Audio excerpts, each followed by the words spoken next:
Buenas tardes. Muy buenas tardes y muchas gracias por estar aquí esta tarde para presentar un volumen más de la Fundación de Amigos del Museo del Prado, La Era de los Genios, un volumen que, como ustedes saben, recoge las conferencias que han tenido lugar durante el último año en el programa, uno de los programas estrellas de la Fundación. Son muchas las cuestiones que podrían destacarse de este libro y para hacerlo la Fundación ha designado una persona de especial relevancia como es Juan Manuel Bonet, y por lo tanto yo no lo voy a hacer, no voy a ser yo el que glose el libro porque no me corresponde a mí, pero sí me van a permitir ustedes que hagan dos pinceladas de la lectura de esta publicación. En primer lugar quiero hablar del proyecto editorial, no del libro sino del proyecto editorial. Y me gusta muchísimo y quiero loar la fidelidad del proyecto. Es un proyecto que nació de una manera y continúa de la misma forma. En un país que a veces no tiene esa voluntad de permanencia, de secuencia histórica, podríamos decir, encontrar un proyecto que se ha mantenido fiel a sus orígenes después de tantas ediciones me parece algo muy digno de tener en consideración. Es un compromiso, como digo, una fidelidad al proyecto que se manifiesta sobre todo por un compromiso con el conocimiento. Existirían temas muy variados, existirían propuestas mucho más fáciles que las que se abordan en este libro, La Era de los Genios. Pero los protagonistas del proyecto han pretendido y han conseguido trabajar sobre dos conceptos especialmente, para mí como historiador de arte, especialmente conflictivos, como son el concepto de genio y el concepto de manierismo. Dentro de la historia de los estilos artísticos, probablemente el estilo más debatido, podríamos decir, sea el del manierismo. Y en ese sentido estoy particularmente satisfecho como director adjunto del museo que la Fundación se haya embarcado en un libro de esta naturaleza. Y en segundo lugar, además del compromiso con el conocimiento, me gustaría loar una segunda característica que yo considero muy destacable, no solo de este libro, sino de toda la colección, y es la excelencia en la elección de los colaboradores. Y aquí me van a permitir ustedes que no hable de ello, porque no me corresponde, como digo, pero sí que recuerde y glose la figura de la persona que en buena medida ha permitido que todo esto sea posible y sea una realidad, que es la figura de Francisco Calvo Serraller, recientemente fallecido Paco Calvo para todos nosotros, ¿no? Paco Calvo fue la persona que en muy buena medida, como digo, ha conseguido que la Fundación tenga el nivel intelectual, el nivel de presencia en la sociedad y el nivel de satisfacción para el museo que la Fundación tiene. Ahora, hace un rato hablaba con Nuria y me hablaba de los, creo que son 37.200 miembros de esta Fundación. Hablamos, por lo tanto, de una fundación que recoge un sinfín de pareceres, pero que también está, y es a mí lo que me corresponde en este momento hablar de ello, como director adjunto que soy del museo, de la excelencia. El nivel de excelencia que ha conseguido la Fundación de Amigos es algo muy relevante y creo que tiene nombre y apellido, y es Francisco Calvo, ¿no? Paco Calvo. Y a mí me gustaría dedicar este emocionado recuerdo a su persona, pero también un emocionado recuerdo a la labor intelectual de este magnífico profesor. Como digo, el acto concluye con las palabras de Juan Manuel Bonet, pero ahora quiero ceder la palabra a don Carlos Zurita, duque de Soria, que es el presidente de la Fundación de Amigos del Museo del Prado. Carlos, cuando quieras. Muchas gracias. Señoras y señores, en el primer ensayo del libro que hoy presentamos, Francisco Calvo Serraller, como en tantas otras ocasiones, comienza acudiendo a la etimología, con el fin de explicar el significado de un término clave para entender el tema del que se ocupa la obra. En este caso se trata de la palabra genio,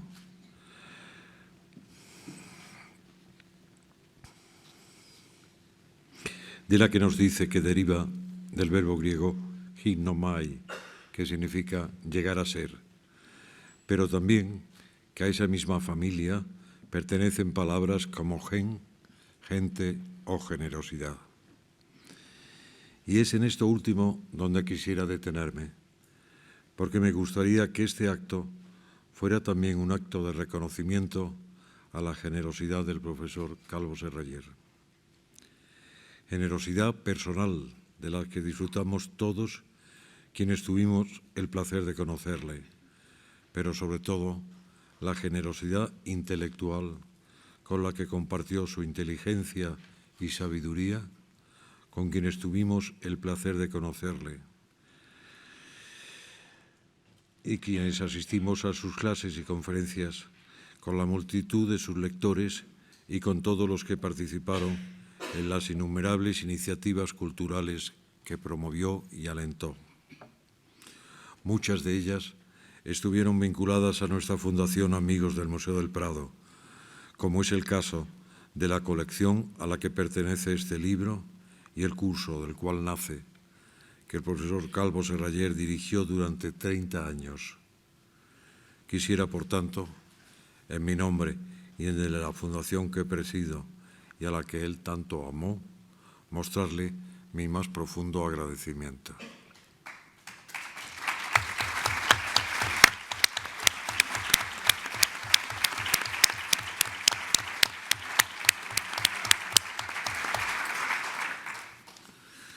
Pero un libro como este no es nunca obra de una sola persona, sino una suma de esfuerzos y voluntades.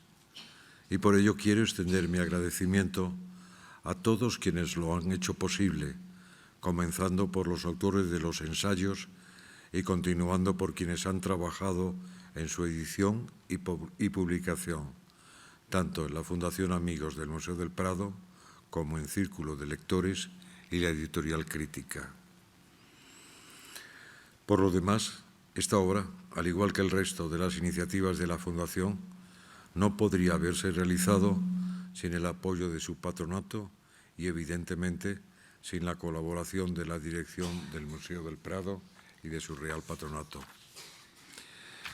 Me gustaría también resaltar la generosidad de la Fundación ADEI y de su presidenta Carmen Ibarra por su fundamental aportación para hacer posible la edición de este libro, que espero que sea el primero de una fructífera lista de proyectos en colaboración. Y a Juan Manuel Bonet, mi querido y admirado amigo, por su amabilidad al presentar hoy este libro. Por último, quisiera agradecer a todos ustedes su presencia aquí hoy y a los lectores la fidelidad y la confianza que nos demuestran, deseándoles que disfruten de este nuevo volumen que tiene como objetivo difundir el conocimiento sobre la historia del arte y sobre las colecciones del Museo del Prado. Muchas gracias.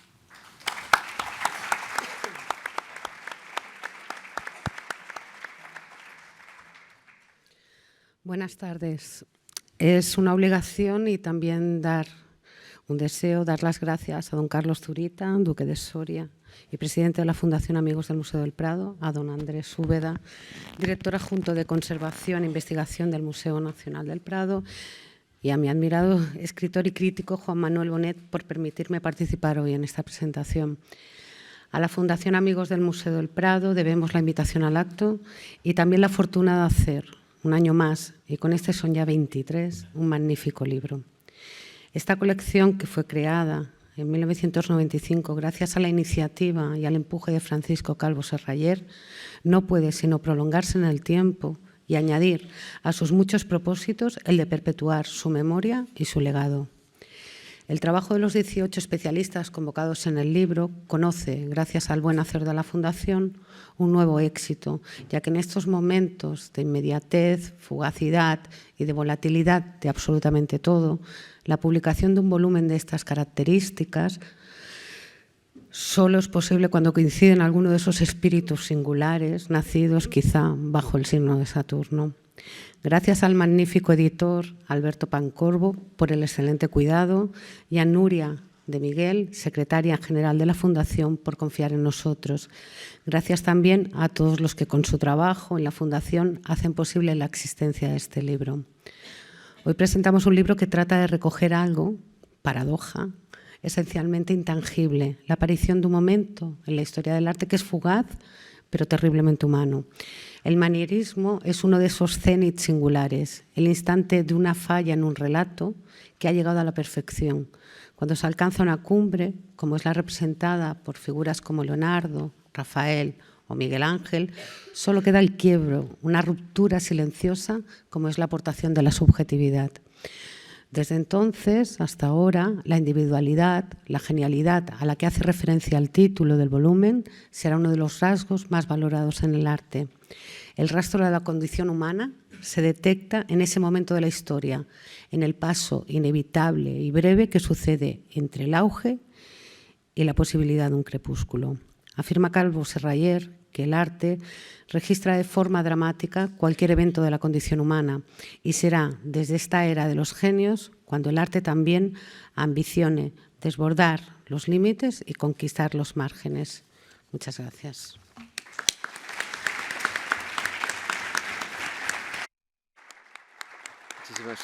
Muchísimas gracias, María. La persona sobre la que ha caído la responsabilidad de glosar el libro es, ya lo he dicho, Juan Manuel Bonet. Tenía que ser necesariamente una persona con una curiosidad intelectual desbordante, porque el libro está lleno de sugerencias, está lleno de grandes nombres, algunos de ellos se han citado ya aquí, de grandes temas, de conceptos que van desde el concepto más abstracto, uno de los conceptos más abstractos que puede tratarse dentro de la historia del arte, como puede ser el del genio, hasta cuestiones estrictamente materiales de las pinturas como la pincelada, la veladura, etc. Por eso el perfil de la persona que tenía la responsabilidad de glosar el libro tenía que ser, lo repito, del perfil de una personalidad de la cultura caracterizada por una curiosidad desbordante, como es el caso de Juan Manuel Bonet, que es escritor, es bibliófilo, es crítico del arte y de la literatura, y que a lo largo de su carrera profesional ha sido director del Instituto Valenciano de Arte Moderno, del Museo Nacional del Centro de Arte Reina Sofía y del Instituto Cervantes. Es un escritor prolífico y es autor de diversos libros de poemas, ensayos sobre arte, como su fundamental Diccionario de las Vanguardias de España y estudios de crítica literaria. Juan Manuel ha sido director de numerosas exposiciones, entre las que cabe destacar el surrealismo entre el viejo y nuevo mundo, el objeto surrealista en España, el poeta como artista, España, años 50, y de Picasso a Dalí, las raíces de la vanguardia española, además de muestras en torno a escritores como Ramón Gómez de la Serna, Rafael Alberti o Julio Cortázar, y retrospectivas dedicadas a nombres como Mariano Fortuny, Giorgio Morandi, Esteban Vicente, Manolo Millares, Lucio Muñoz o Pelayo Ortega. Muchísimas gracias por tu presencia aquí, muchísimas gracias por haber aceptado y estamos encantados de escucharte. Pues muchas gracias.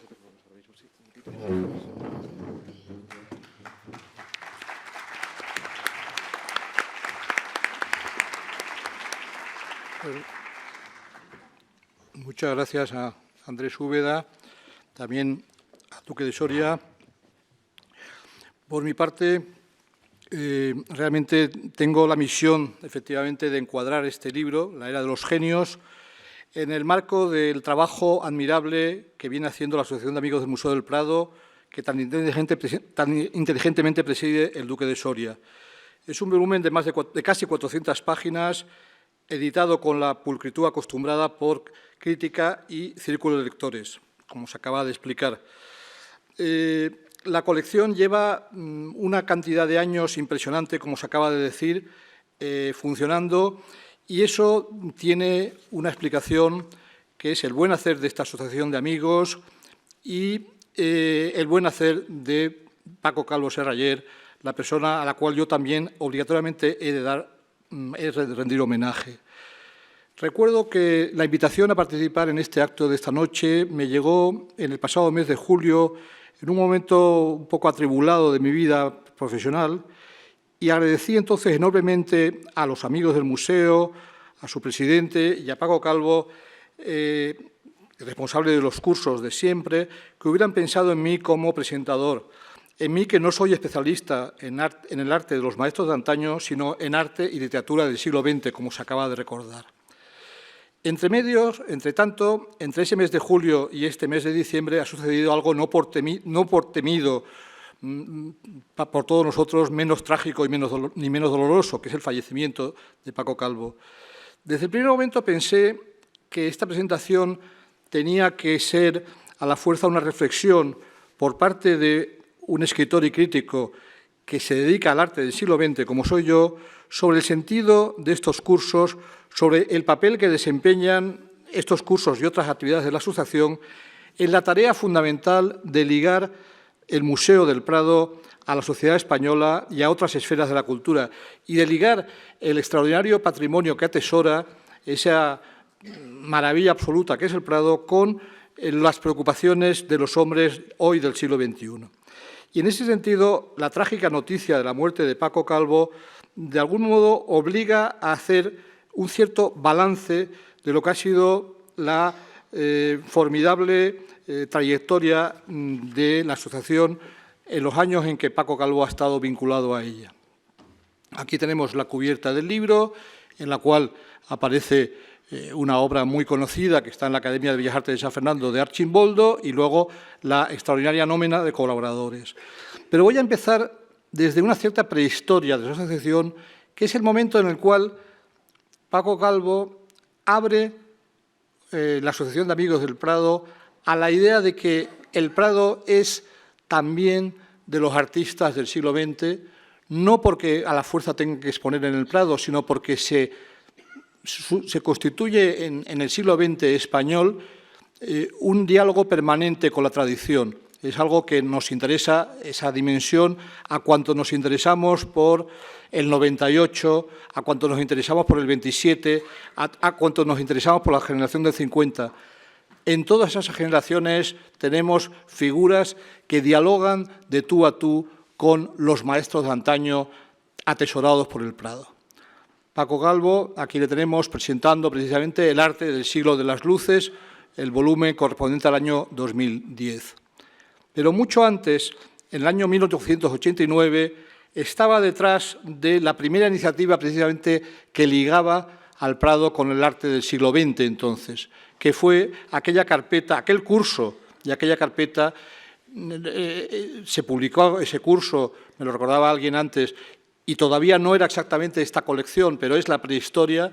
Se publicaba, se hacía ese curso de artistas y se publicaban las actas de las jornadas, y se publicaba además una carpeta con obras de los artistas en homenaje a las obras maestras del Prado. Esa carpeta, su decano, digamos, era Ramón Gaya, al cual mi generación la descubrimos precisamente su figura a través de una exposición que organizaron Paco Calvo y Ángel González en la desaparecida Galería Multitud, donde empezaron muchísimas cosas.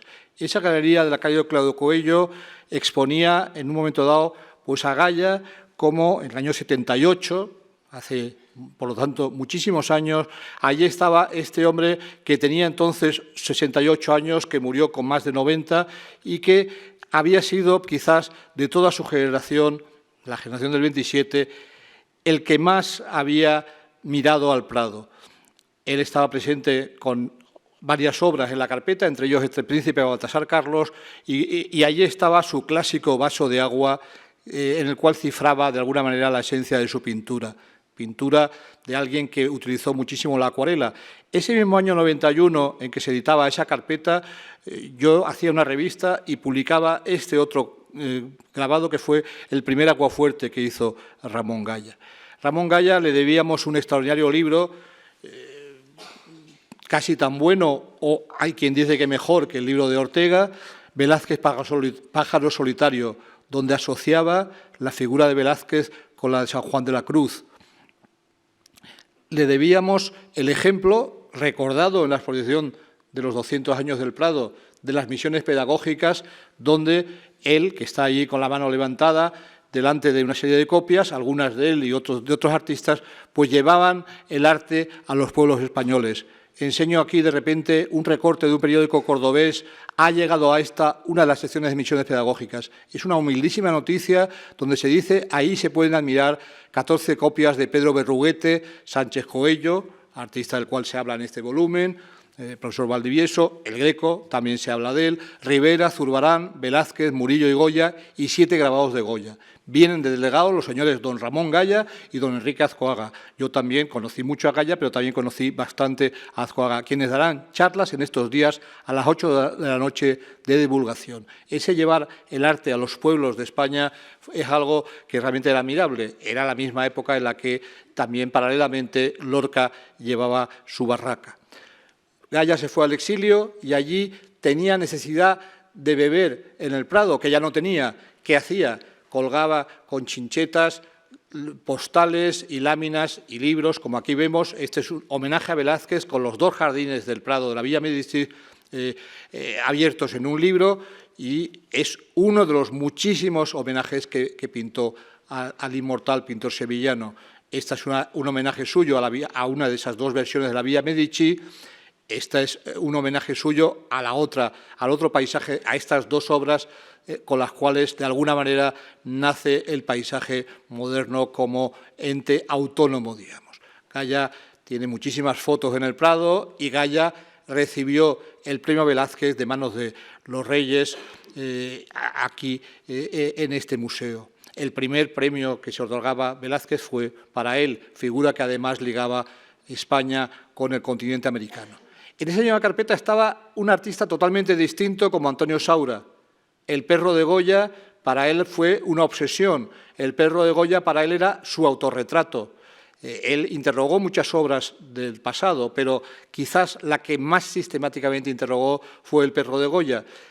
En la generación suya, me acuerdo de un programa de televisión que había donde se les pedía a la gente ¿qué cuadro salvaría usted del Museo del Prado? Pues Gustavo Torner, por ejemplo, tan vinculado también a este museo, dijo el perro de Goya. Tapies ha hablado del perro de Goya. Tapies que siempre se ha interesado por el pasado de la cultura española. Otra versión, esa es la versión que está en la carpeta y esta es una versión pintada que está en el Pompidou en París, del perro de Goya de Saura. El perro de Goya, del mismo modo que aquí se le rinde homenaje a Logan en la exposición, quiero rendirle homenaje a esas láminas que fueron las primeras que circularon de la Quinta del Sordo, como esta del perro semihundido. El perro semihundido, esta imagen está en la propia exposición que está aquí visible en el Prado, y es una obra que yo siempre, el perro de Goya, más que con esta de Moderuel, tendría tendencia a ponerla al lado de un Rozco de estos finales, de estos desesperados como este, ¿no? Pero Saura también interrogó el Cristo de Velázquez.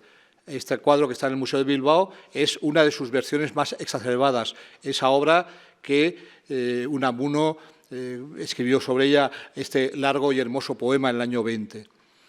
Saura fue alguien que miró tanto al Museo del Prado como pudo haberlo mirado, como podía mirarlo Gaya.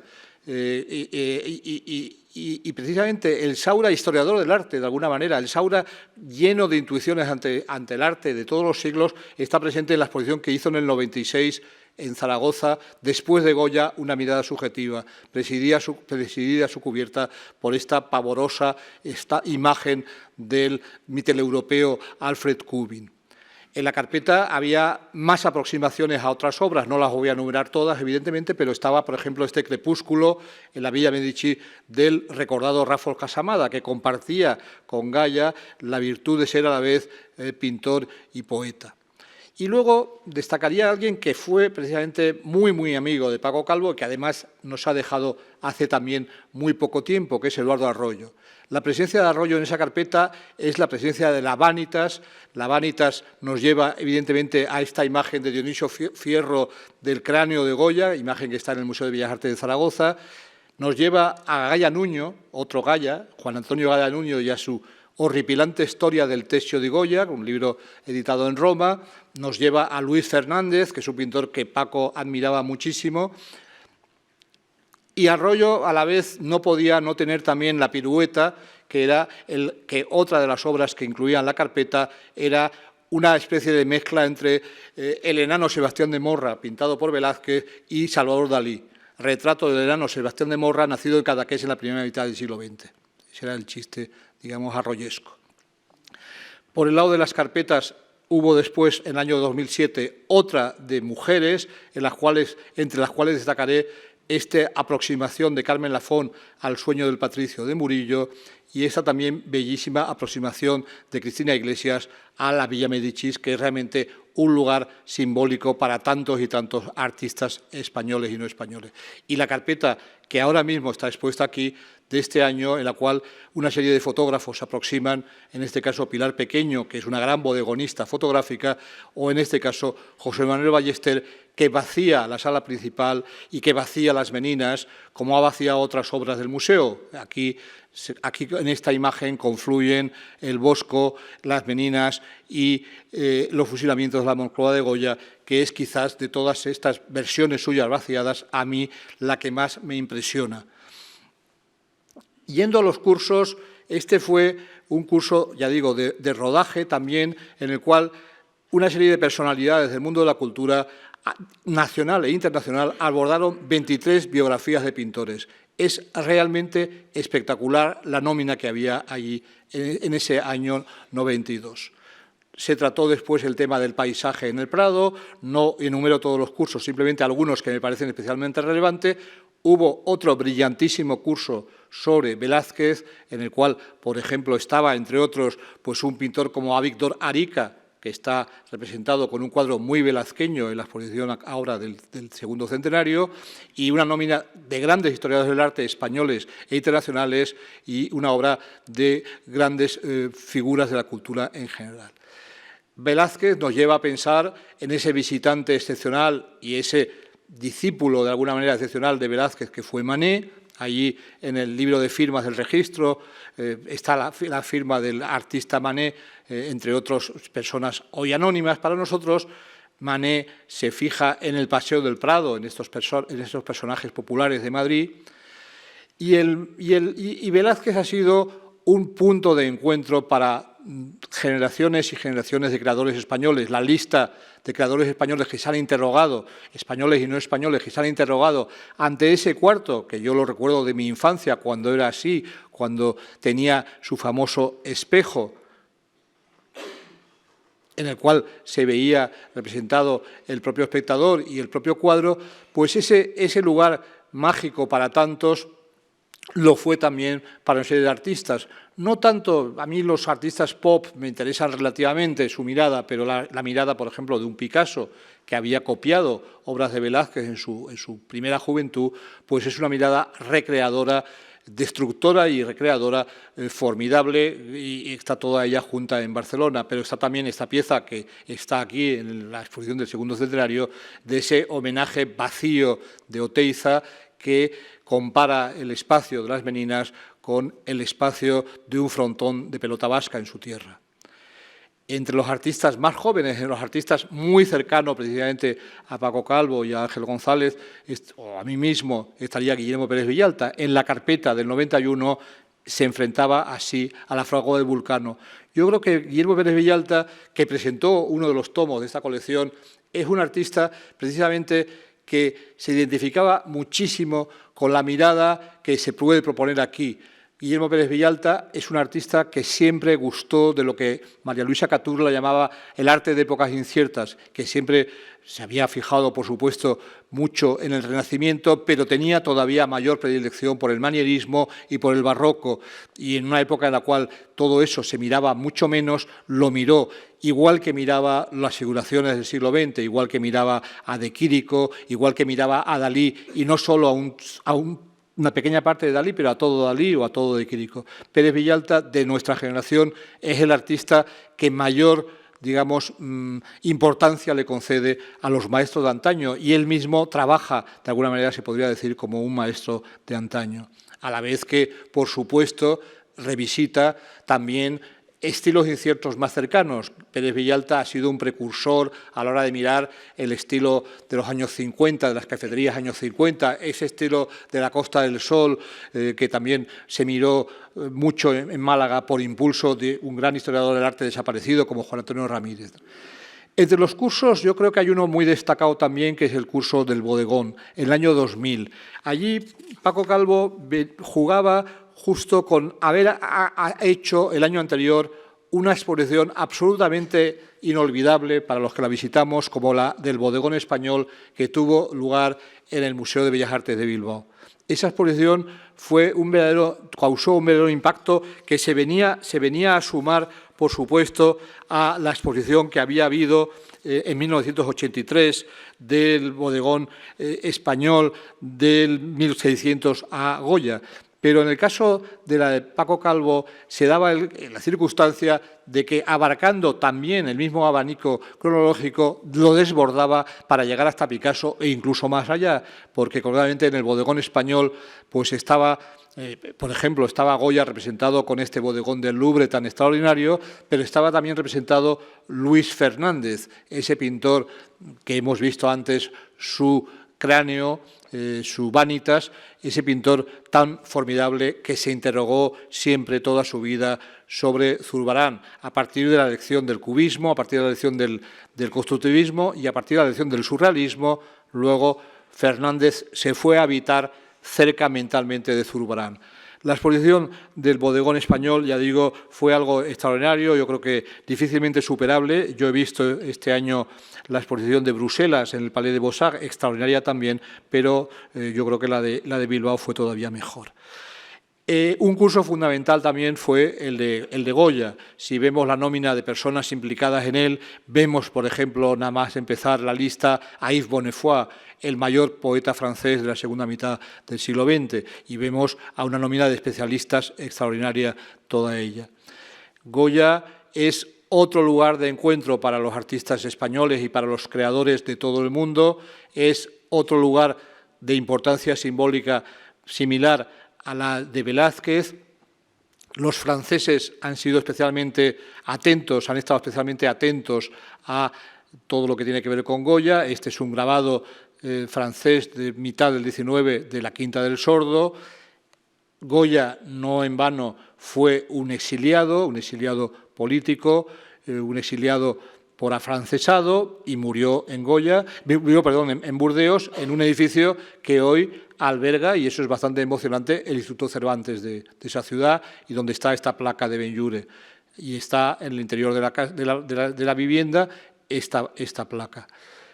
Jorge Semprún, otro exiliado, os recomiendo en los archivos sonoros y visuales del Instituto Nacional del Audiovisual francés una intervención suya ante la lechera de Burdeos, realmente en un francés maravilloso y hablando desde su condición él mismo de exiliado español en Francia. Ese Goya que pasó también por París, como lo demuestra esta placa, ese Goya que titula Yo lo he visto en París, este dibujo, ese Goya que en Francia tiene una obra que por suerte he acabado pudiendo ver, porque nunca había llegado a ella, la Asamblea de la Compañía Real de Filipinas, que está en el Museo Goya de Castres, una obra muy poco conocida, inmensa, extraordinaria, velazqueña, con ese personaje que aparece ahí en la esquina, que es el comanditario, que había caído en desgracia después de haber sido el comanditario, y Goya lo mete ahí un poco de rondón. En ese mismo museo es sorprendente este cuadro del pintor metafísico francés Pierre Roy, un pintor que le gusta mucho a nuestros neometafísicos, que le gusta mucho a Pérez Villalta, como se puede comprobar, un pintor neomanierista, un pintor y neogoyesco en este caso, que rinde homenaje en el 48 a nuestro genial Goya. En Francia había habido ya otros homenajes, los grabados de Odilon Redon, por ejemplo, como este, y esta fotografía creo que es bastante expresiva, es una fotografía de Ferdinando Chiana, el fotógrafo siciliano, de su colega y amigo Cartier-Bresson, aquí en Madrid, pasmao ante Goya.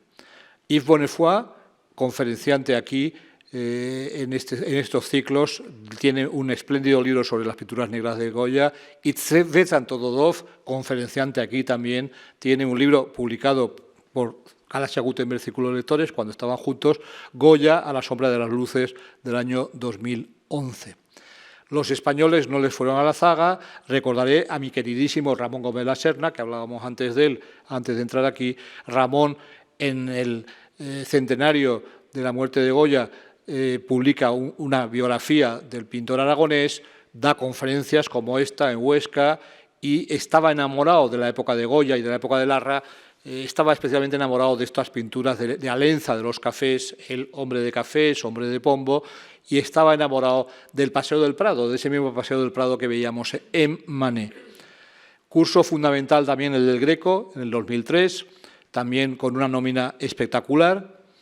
El Greco, pintor que también es un punto de encuentro porque ha sido reivindicado, pintor que ha sido reivindicado a finales del XIX, pintor que le pasa un poco lo mismo que a Vermeer. Vermeer todavía en el Fromentin, en los maestros de antaño de Fromentin, ese maravilloso viaje por Flandes y los Países Bajos de Fromentin, del pintor y escritor Fromentin, Vermeer es un nombre apenas. En cambio, viene después Proust y vienen después Malraux y vienen todos los grandes historiadores del arte que han colocado a Vermeer en su sitio.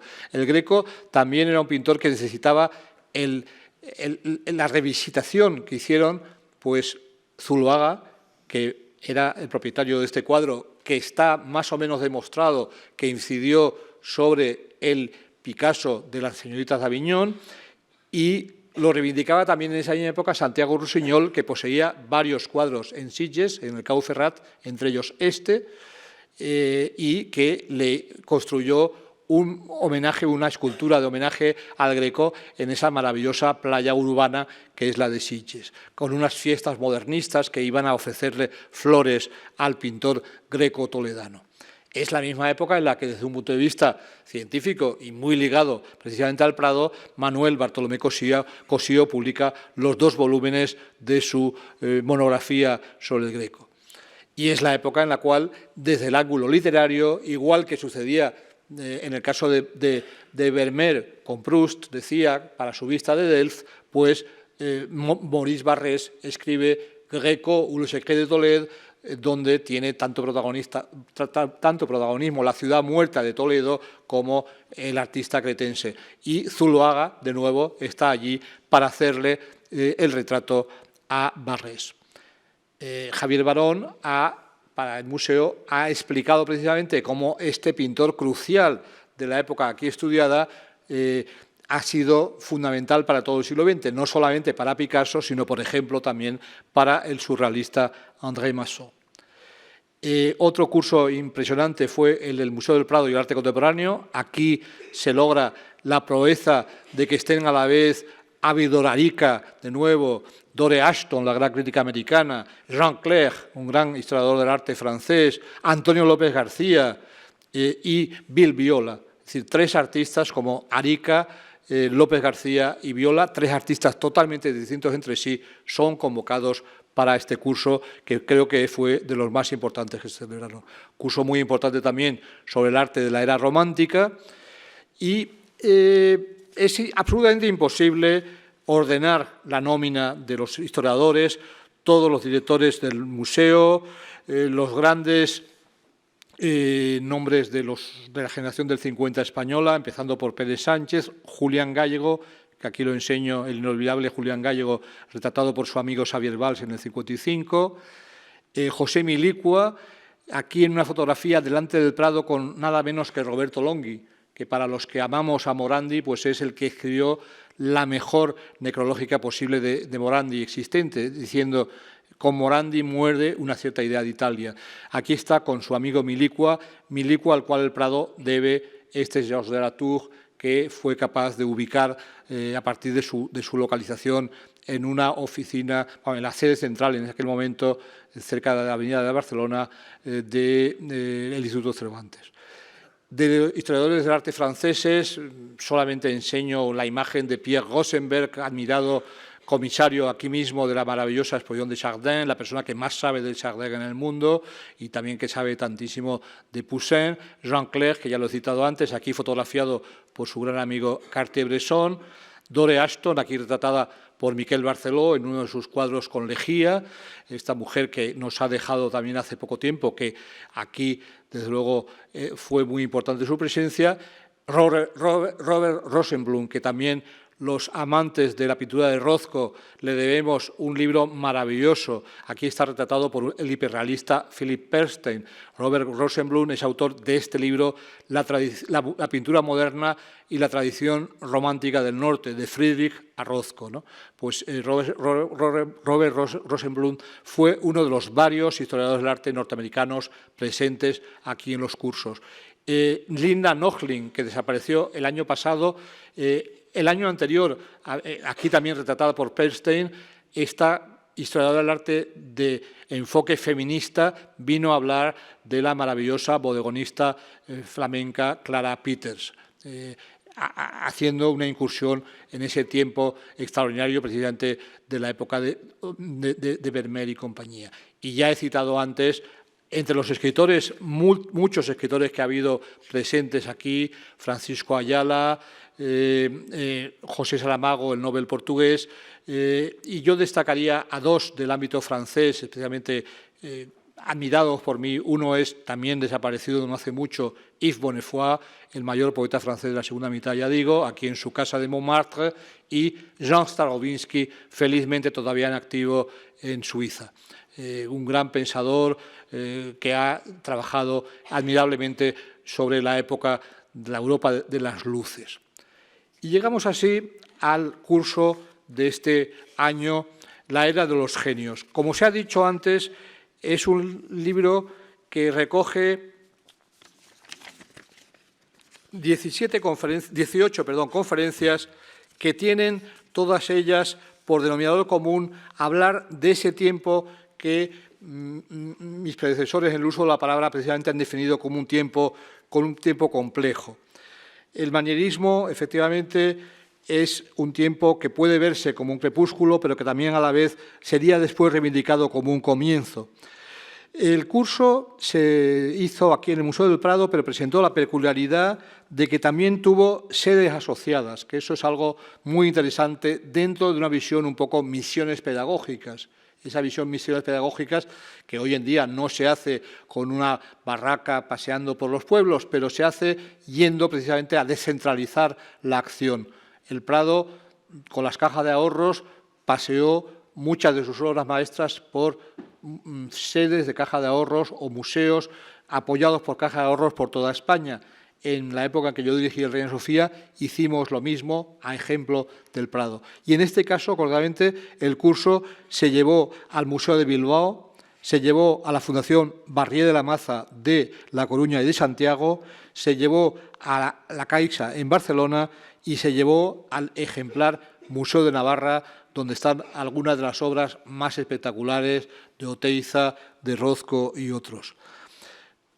El curso aborda una época que es una época en la cual históricamente está 1492, el final de la unificación de España, la expulsión de los últimos de Granada, en la expulsión de los judíos de España, seguida de la expulsión de los moriscos, el siglo de la Reforma luterana, el siglo del saqueo de Roma, al cual dedicó un memorable libro André Chastel, un historiador del arte que he conocido por tradición familiar. He tenido la suerte de conocer a este historiador del arte, de estar en su casa de París, donde tenía cuadros de Paul Klee, de Nicolas de Staël y de tantos otros. Este historiador del arte que casi nadie ha escrito tan bien como él sobre Vuillard, comparando de repente un papel de Vuillard con una poesía de Stéphane Mallarmé. Chastel era un profundísimo conocedor del arte italiano de todos los siglos, era un profundísimo conocedor del arte, por ejemplo, del Novecento italiano, era uno de los primeros que supo descubrir la grandeza de Morandi. Y en este libro, El saqueo de Roma, pues habló de uno de los acontecimientos fundamentales de esa época, el enfrentamiento que desemboca en ese saqueo de Carlos V con el papado.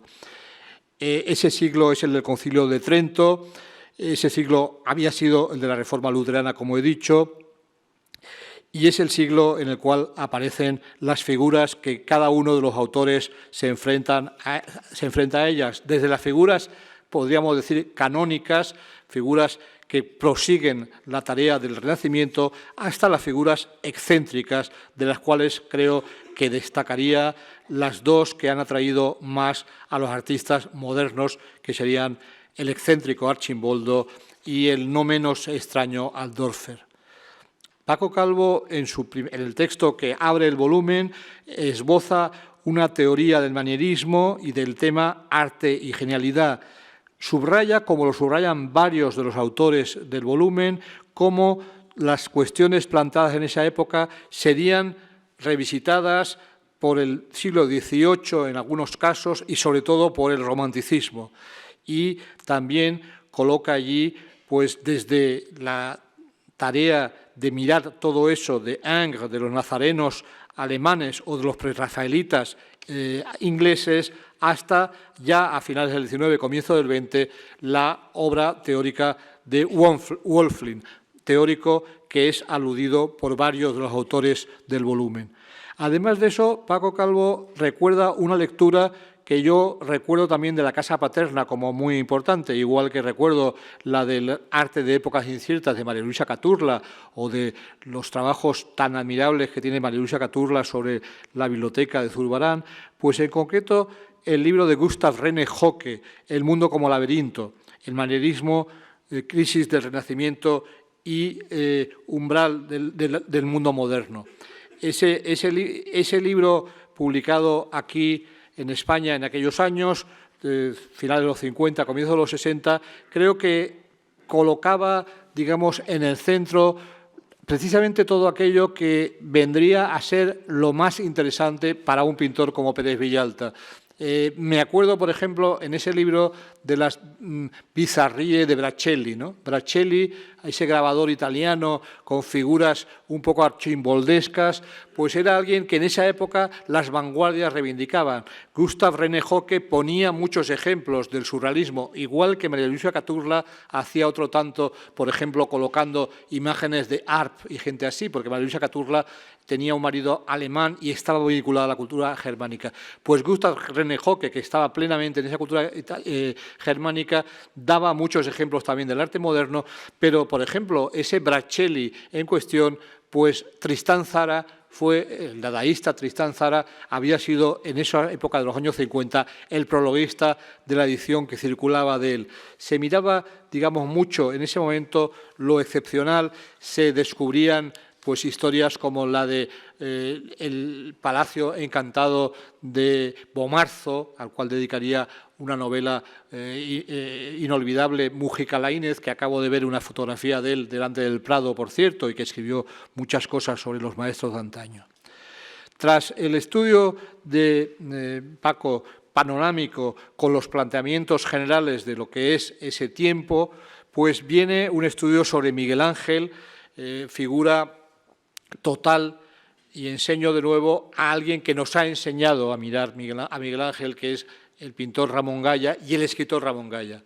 El crepúsculo de Miguel Ángel es interpretado así, dejando tanta tela vacía por Ramón Gaya, y también Ramón Gaya será quien le dedique dos sonetos de sus sonetos a la pintura, dos sonetos a Miguel Ángel. Miguel Ángel, que es un artista total en el sentido de la obra de arte total, de la cual luego hablará Wagner en el 19, en la medida que en esa época pues muchos artistas están a caballo entre la plástica, la palabra y la arquitectura, y es el caso de Miguel Ángel. El estudio siguiente es un estudio de Fernando Marías, también con muchísimas referencias literarias y arquitectónicas en torno a Rafael. Después viene un estudio del actual director del museo, Miguel Falomir, que nos coloca ante la rivalidad Tiziano-Tintoretto en el marco de Venecia y de Europa. Yo titulé una exposición que le dediqué a Gaya en Valencia, La hora de la pintura, y rindiéndole homenaje así a un texto de Gaya donde decía, citando a Tiziano, el crepúsculo es la hora de la pintura. La imagen no era una imagen veneciana, sino una imagen de París. Precisamente en mi generación recuerdo a Carlos Alcolea, un buen amigo también de Paco y de Ángel. Recuerdo a Carlos Alcolea siempre hablándonos del texto Tintoretto o El secuestrado de Venecia de Sartre, en uno de sus tomos de Situación. Sartre, aquí retratado en la Piazza de Venecia. Cristóbal Belda, muy conocido por sus trabajos sobre su paisano Salzillo, aborda la figura admirable de Benvenuto Cellini. Nos traslada a la corte de François Ier en Francia. Se refiere, igual que lo hace también Checa hablando de Pompeo Leoni, se refiere a Juan de Arfe y se refiere también, y son aperturas que yo creo que interesan también, se refiere Cristóbal Belda a Salvador Dalí, que es un gran admirador de los maestros de antaño, evidentemente, que es un gran paseante por Italia. Dalí iba en el bolsillo, ya existía cuando su primer viaje a Italia de los años 30, sus primeros viajes a Italia, que fueron en parte los que iniciaron el distanciamiento de los surrealistas con él, lo que llevaba en el bolsillo era la Pléiade de Stendhal, los paseos italianos de Stendhal. Pues Dalí, como lo recuerda Cristóbal Belda, ilustró a lo tarde una edición de bibliofilia de la vida de Cellini, porque de alguna manera se identificaba con ese personaje. En general, yo creo que la modernidad ha mirado mucho a esta época de los genios. Si hay un genio que a veces puede ser genialoide, pero a veces es genio y genio de verdad, es precisamente Dalí. Es alguien que a partir de un conocimiento profundo de la técnica, que había sido la época en la que estaba pintando, digamos, en términos veristas, siguió aplicando esa técnica verista a realidades surrealistas y luego después pasó a ser un acérrimo defensor de la tradición, a pintar inspirándose en Velázquez, inspirándose en todos los maestros del pasado y inspirándose muy especialmente en Vermeer. Jarauta, primero, continuando en Venecia, Gonzalo Borrás, el historiador del arte aragonés, va a hablar de Veronés, Venecia en todo su esplendor. Jarauta va a hablar de Pontormo basándose en su diario. Es muy interesante ese texto donde habla de manierismo y melancolía. Dal Pozzolo habla de Lorenzo Lotto, triunfal exposición reciente aquí. Y Manuela Mena tiene un texto extraordinario sobre Correggio, sobre fondo de Parma, con un magnífico recorrido por la posteridad de Correggio. Allí salen citados Mengs, Goya, Azara, Hegel, Schopenhauer y, de nuevo, Stendhal. Stendhal lo he traído a colación a propósito del Dalí italianizante, pero aquí, claro, la Cartuja de Parma es una referencia obligada por parte de Manuela Mena. Llegamos así a la figura más singular y más del gusto moderno, que es la de Arcimboldo. Da Costa Kaufmann hace un perfecto recorrido por esta figura y nos recuerda, por ejemplo, que Pontus Hulten hizo en el Palazzo Grassi de Venecia, donde se han hecho la gran exposición del futurismo, por ejemplo, y tantas otras, la grande de Duchamp, se hizo una exposición llamada El efecto Arcimboldo, además instalada por la siempre polémica Gaia Aulenti. Yo no soy un enorme fan de Gaia Aulenti, he visto exposiciones que me han gustado como Montaje de ella, como la de Fausto Melotti que hubo en el Iván antes de mi época, pero he visto también cosas de la instalación suya del Museo d'Orsay que no me gustan. La exposición de Pontus Hulten en Venecia no la vi. En cualquier caso, este es el cuadro de Arcimboldo que está en la Real Academia de Bellas Artes de San Fernando, es una de sus obras más singulares y esta es otra obra extraordinaria, El bibliotecario de Arcimboldo. Esa creación presurrealista, evidentemente tenía que gustar especialmente en el siglo XX. Recuerdo una magnífica exposición de un museo hermano del Prado, como es el Kunsthistorisches Museum de Viena, una exposición con una escenografía extraordinaria en torno a la Praga rudolfina, donde este milanés, como es bien sabido, fue una de las figuras de esa corte rudolfina. La exposición del Kunsthistorisches Museum, me acuerdo que estaba instalada en unas claves que parecían en ese momento muy futuristas, digamos, porque te colocabas delante de una vitrina mirando un libro o una miniatura y estaba sonando una determinada música, una técnica que en ese momento llamaba mucho la atención porque no la habíamos visto todavía, ¿no? Digamos. A nosotros, los lectores de los 80, 90, nos atrajo mucho hacia esa Praga un libro formidable de un escritor italiano, poeta, muy vinculado al mundo eslavo, muy conocedor de Mayakovsky, del mundo ruso y del mundo checo, como era Angelo Maria Ripellino. Este libro, aquí enseño una de sus ediciones italianas, está traducido a casi todos los idiomas, incluido el español. Hay como 2 o 3 ediciones del libro. No sé si ninguna de ellas quizás esté viva, pero en Internet, en fin, en librerías de viejos encuentro. Es un paseo por esa ciudad que André Breton decía que era la capital mágica de la vieja Europa.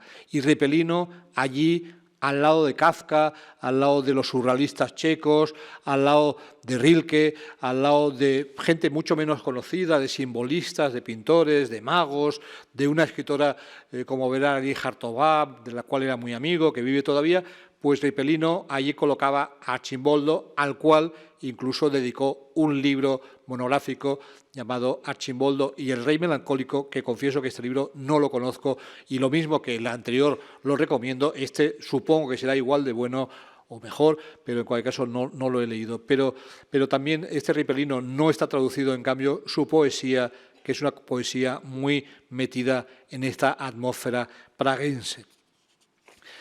No muy lejos la música está presente en el volumen. Gesualdo y Monteverdi, de la mano de un musicólogo, abriendo el campo, como siempre han hecho los cursos del Prado. José Luis García del Busto aborda a estos genios de la música. Checa aborda a Pompeo Leoni, un escultor esplendoroso, un escultor que se incardina en el proyecto de la monarquía española, a través tanto de Carlos V como de Felipe II. Enrique Valdivieso aborda la pintura manierista española, con una figura tan singular como el Divino Morales, con los retratos de Alonso Sánchez Coello, que son retratos que inspiran en el siglo XX a Saura, por ejemplo, en muchas variaciones. Valeriano Bozal, que ha estado presente en bastantes cursos, en concreto en el de Goya, por supuesto, pues aborda el mundo de Bruegel a través de su conexión con el mundo de las danzas de la muerte, a través de sus ciclos de los maravillosos paisajes nevados, el del Prado y el del Kunsthistorisches Museum de Viena, que son de una magia, como él mismo lo reconoce, admirable. Ramón Andrés, un especialista en literatura, que ha escrito mucho sobre autores del romanticismo, pues aborda la figura trágica de Matthias Grunewald a partir de su inmortal retablo d'Isenheim del Museo Unterlinden de Colmar, un sitio al que hay que ir para ver este cuadro. Yo no he estado en otros lugares de Alsacia, pero no he estado en Colmar. Cuadro que tiene una posteridad también extraordinaria, que Ramón Andrés la recuerda.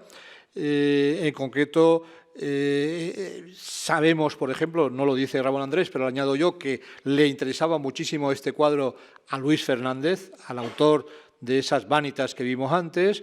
Grunewald es el punto de partida de toda una serie de dibujos de Picasso que desembocan en el periodo más cruel de su obra, ese periodo que le gustaba tanto a Bataille, en esta crucifixión, que es una de sus obras clave. Esto viene directamente de la crucifixión de Matthias Grunewald, y en mi generación, igual que antes he mencionado a Carlos Alcolea o he mencionado a Guillermo Pérez Villalta, mencionaré curiosamente, a Nacho Criado. Hablé de 1000 cosas con Nacho Criado, pero me quedé sorprendido y gratamente cuando vi esta obra totalmente minimalista en su retrospectiva del Reina Sofía. Una de sus últimas obras, poco antes de su muerte, era la reducción a lo mínimo del retablo de Ingelheim de Matthias Grunewald. Recordaría este gesto, el gesto de Bryce Marden, también tomando un retrato de Goya y reduciéndolo a tonalidades de grises, coqueto. Víctor Nieto Alcaide aborda una figura menos conocida pero extremadamente interesante como es Adam Elsheimer y navega en un mundo nocturno absolutamente fascinante, caravallesco, interesa a Rubens. Este cuadro del Prado perteneció a la colección del propio Rubens y este pintor realmente quizás sea, por lo menos para mí, lo ha sido uno de los descubrimientos del libro en el sentido de que aborda a un paisajista de nocturnos y de crepúsculos verdaderamente admirables que a mí en concreto me parece que Víctor Nieto no lo lee así, pero yo lo leo casi como una especie de precursor de Caspar David Friedrich. Tiene un punto digamos ya de romántico a bas la lettre, y antes he dicho que en general el romanticismo y el siglo XIX en general revisitó mucho a pintores de esa época. Este sería un caso clarísimo. No tengo imagen aquí, la tendría que haber traído alguna imagen de esos crepúsculos, pero os recomiendo, creo que alguna de ellas está en el libro. Y llegamos así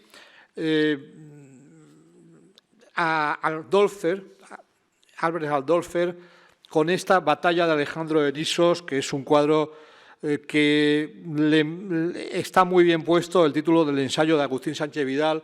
Agustín Sánchez Vidal es un ensayista aragonés que ha publicado muchísimos libros sobre Buñuel. Se le debe la edición de las obras completas literarias de Buñuel, que tiene muchísimas. Ese amigo íntimo de Lorca, que luego romperá con él, y ese amigo íntimo de Dalí, que también acabarán rompiendo ellos dos.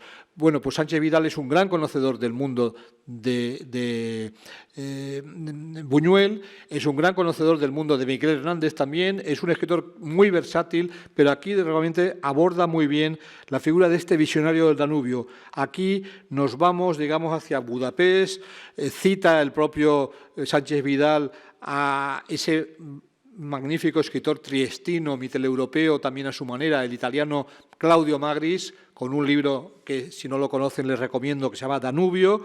Bien, pues acierta plenamente a hablarnos de esta obra tan fragor de la batalla, que es la batalla de Alejandro de Nisos.